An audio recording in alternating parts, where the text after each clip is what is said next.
Bismillahirrahmanirrahim. Assalamu alaikum students. How are you? Hope you all are doing good. So today is our grammar class. Class third is lecture number 3, and I have already topic is pronoun. I have already explained that topic in the class, but in today's lecture, I'm just recalling your knowledge because we have to. You people are supposed to do these worksheets on your rough register, right? So I'm just recalling what are pronouns. Pronouns are words used in place of noun.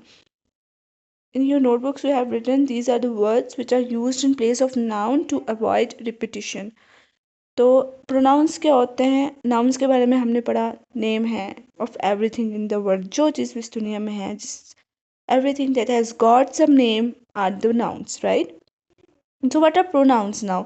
तो बच्चों pronounce वो होते हैं, देखो अब क्या होता है ना कि जब आप कोई भी किसी चीज़ के बारे में भी लिख रहे हो, तो for example you are writing an essay on your pet my cat, right? आप कहते हैं my I have a cat, her name या his name is his name is, you may say his name is Toto, right?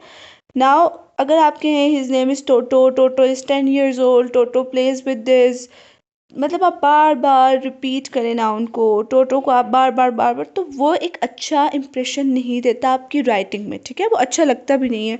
Nouns को जब आप बार बार repeat करते हैं तो वो अच्छा नहीं लगता. वो आपकी जो आप वेदर ऐसे लिख रहे हो, स्टोरीज लिख रहे हो, तो जब आप रिपीट करते हो ना नाउन को बार बार, तो वो चीज़ अच्छी नहीं लगती राइटिंग में, ठीक है?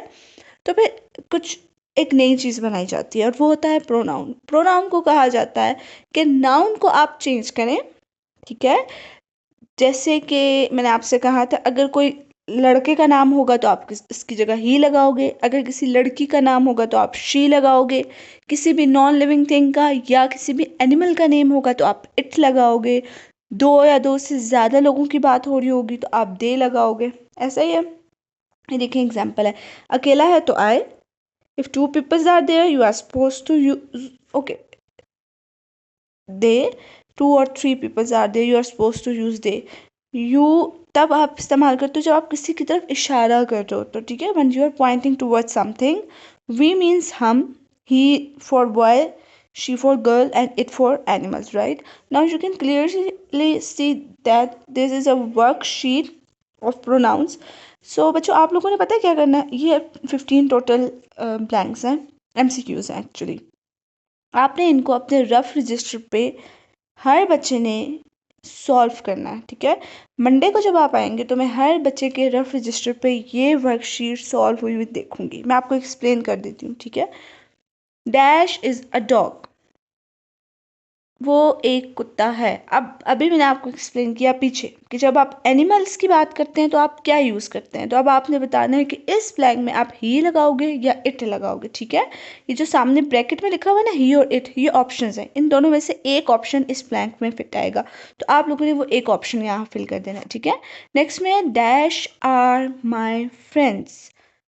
फ्रेंड्स मतलब बहुत ज़्यादा दोस्तों की बात हो रही है, तो बहुत ज़्यादा जब होते हैं तो आप क्या यूज़ करते हो? ही यूज़ करते हो या दे यूज़ करते हो, ठीक है? सो नेक्स्ट है dash is an amazing singer. Option she और इट. वो एक बहुत कमाल की सिंगर है. इसमें आप शी यूज़ करोगे या इट यूज़ करोगे?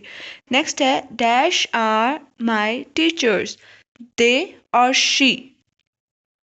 Number 5, dash is my father. He और शी. अब फादर क्या होता है? फादर मेल होता है, बॉय होता है, तो अब आप यहाँ क्या यूज़ करोगे? ही या शी, ठीक है? Dash are my neighbours. They और इट. आपने सिर्फ ये फर्स्ट सिक्स सॉल्व करने हैं, ठीक है?